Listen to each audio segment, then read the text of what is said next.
Hello friends, പുതിയൊരു വീഡിയോയിലേക്ക് എല്ലാം സ്വാഗതം. നമുക്ക് കേരള ബ്ലാസ്റ്റേഴ്സുമായി ബന്ധപ്പെട്ടുള്ള അപ്ഡേറ്റുമായിട്ട് വന്നിട്ടുള്ളത്. കേരള ബ്ലാസ്റ്റേഴ്സ് ഈ സീസണിൽ മൈക്കിൾ സ്റ്റാറെ സെലക്ട് ചെയ്തുകൊണ്ടായിരുന്നു മലയാളി പരിശീലകനായ TG പുരുഷോത്തമനെ ബ്ലാസ്റ്റേഴ്സിലെ പരിശീലകനായി നിയമിച്ചത്. മികച്ച പെർഫോമൻസാണ് ഈ സീസണിൽ TG പുരുഷോത്തമന്റെ കീഴിൽ ബ്ലാസ്റ്റേഴ്സ് പെർഫോം ചെയ്തത്. 7 മത്സരങ്ങളിൽ നിന്നും 4 വിജയവും 2 തോൽവിയും 1 സമനിലയായിരുന്നു TG പുരുഷോത്തമന്റെ കീഴിൽ ബ്ലാസ്റ്റേഴ്സ് ഇതുവരെ നേടിയെടുത്തത്.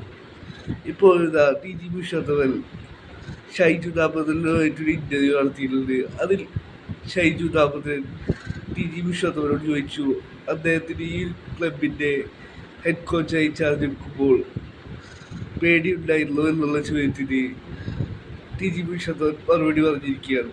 തനിക്ക് അങ്ങനെ ഒരു പേടി ഉണ്ടായിരുന്നില്ല. താൻ ഈ ഒരു ക്ലബിലെ കേരളത്തിലെ മറ്റാരാധകരെ പോലെ താനും ഈ ഒരു ക്ലബിന്റെ ആരാധകനാണ് എന്നാണ് TG പുരുഷോത്തമൻ ഒരു പ്രതികരണം നടത്തിയിട്ടുള്ളത്. ഈ ഒരു സ്ഥാനം ക്ലബ് ഏൽപ്പിക്കുമ്പോൾ വളരെ സന്തോഷത്തോടെയാണ് താൻ ഈ ഒരു സ്ഥാനം ഏറ്റെടുത്തത്. തനിക്കൊരൊറ്റ ലക്ഷ്യം മാത്രമേ ഉണ്ടായിരുന്നുള്ളൂ, ഈ ക്ലബിലെ വിജയ വഴിയിലെത്തിക്കുക എന്നുള്ളതായിരുന്നു തൻ്റെ ലക്ഷ്യം എന്നാണ് TG പുരുഷോത്തമൻ പറയുന്നത്. അങ്ങനെ പേടിച്ചിട്ട് കാര്യമില്ല, ക്ലബിൽ എത്രയും പെട്ടെന്ന് വിജയ വഴിയിലെത്തിക്കുക എന്നുള്ളതായിരുന്നു തൻ്റെ ലക്ഷ്യം. അത് തനിക്ക് നേടിയെടുക്കാനായി സാധിച്ചു എന്നാണ് TG പുരുഷോത്തമൻ പറയുന്നത്. 7 മത്സരങ്ങളാണ് Michael Stahre foundation Blasters TG പുരുഷോത്തമന്റെ കീഴിൽ കളിച്ചിട്ടുള്ളത്. മികച്ച പെർഫോമൻസാണ് TG പുരുഷോത്തമന്റെ കീഴിൽ ബ്ലാസ്റ്റേഴ്സ് പെർഫോം ചെയ്തിട്ടുള്ളത്.